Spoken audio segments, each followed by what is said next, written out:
Seth Rollins makes Sami Zayn suffer. Hey everyone, welcome back. Today we've got some truly surprising and heartwarming news from the WWE Universe. In the chaotic world of WWE, pain and betrayal go hand in hand. But what happens when the pain becomes personal, when revenge fuels every action, and when suffering isn't just inflicted, it's orchestrated? This is the story of how Seth Rollins made Sami Zayn suffer, mentally, emotionally, and physically, in one of the most vicious feuds WWE has ever seen. The turning point. It started with an offer. Monday Night Raw. The lights were dimmed, the audience buzzing. Seth Rollins walked down the ramp with a grin. Not his usual flamboyant, over-the-top showmanship, but something darker.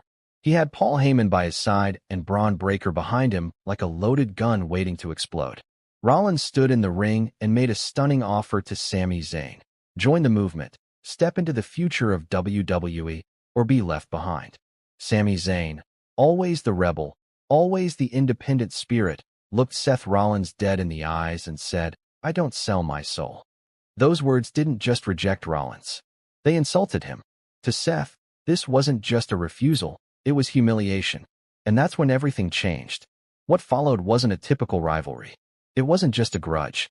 It was a campaign, a strategy, a mission. Rollins didn't just want to beat Zayn, he wanted to break him. The first blow. That same night, Sami Zayn had a scheduled match against Bronson Reed. It was supposed to be just another bout. But Rollins had other plans. As Zayn made his entrance, he was ambushed backstage. A steel chair cracked against his spine, courtesy of Bron Breakker. The camera cut to Rollins laughing maniacally nearby, casually watching as Zayn writhed in pain on the floor. Later that night, a bloodied and bruised Zayn still limped his way to the ring. He refused medical attention. He didn't care about the pain. He cared about the message. He got in the ring and fought. He lost, but he fought. And Rollins noticed that. He hated that.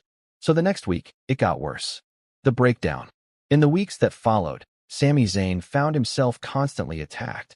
During matches, backstage interviews, even during his entrances. It wasn't random.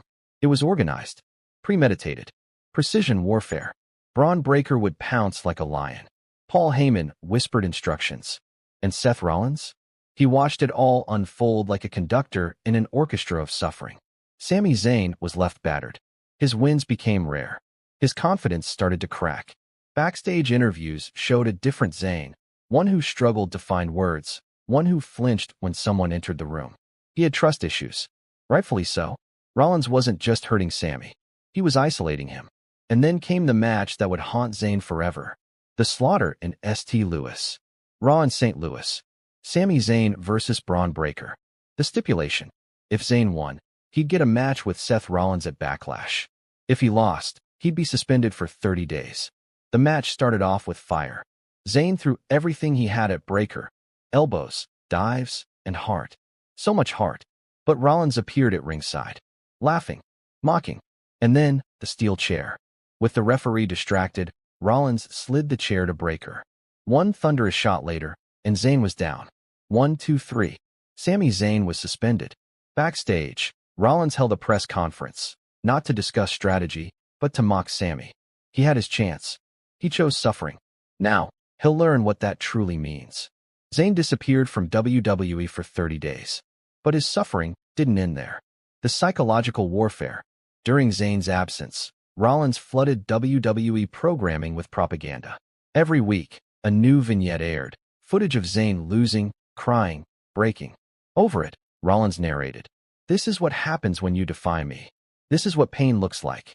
The vignettes became darker, footage from Zayn's early career, his past failures, his personal life.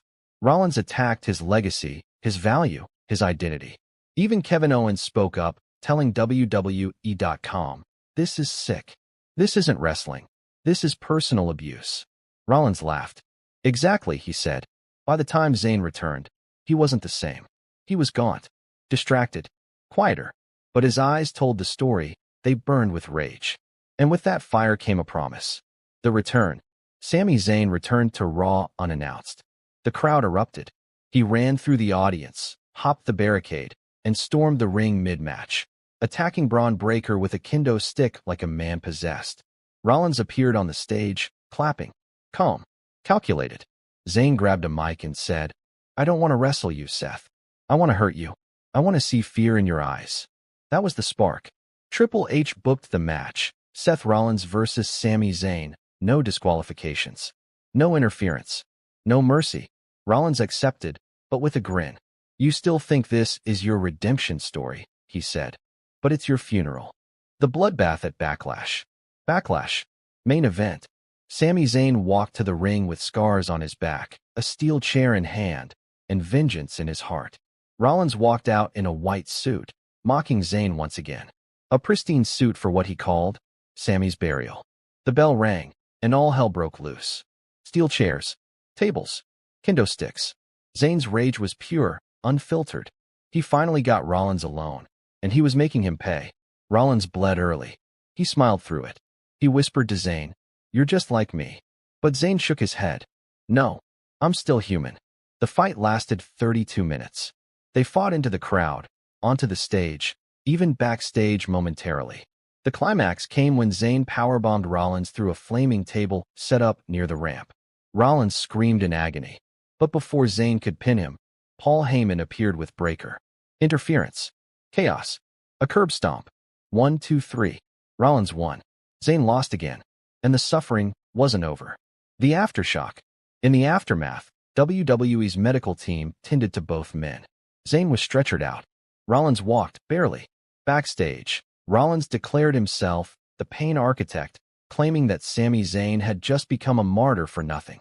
But while the physical scars would heal, the psychological wounds were deep. The next night on Raw, Zayn didn't appear. For the first time, there was silence from his camp. Rollins celebrated with Heyman and Breakker. Champagne, balloons, victory. But in the shadows, Zayn watched, waiting. Because this wasn't over. The final message.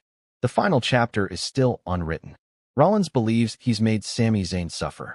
And in many ways, he has. He's broken his body. He's attacked his legacy. He's humiliated him publicly. But what Seth Rollins doesn't realize is that every drop of suffering has made Sami more dangerous, more unpredictable. He's no longer fighting for pride. He's fighting for revenge.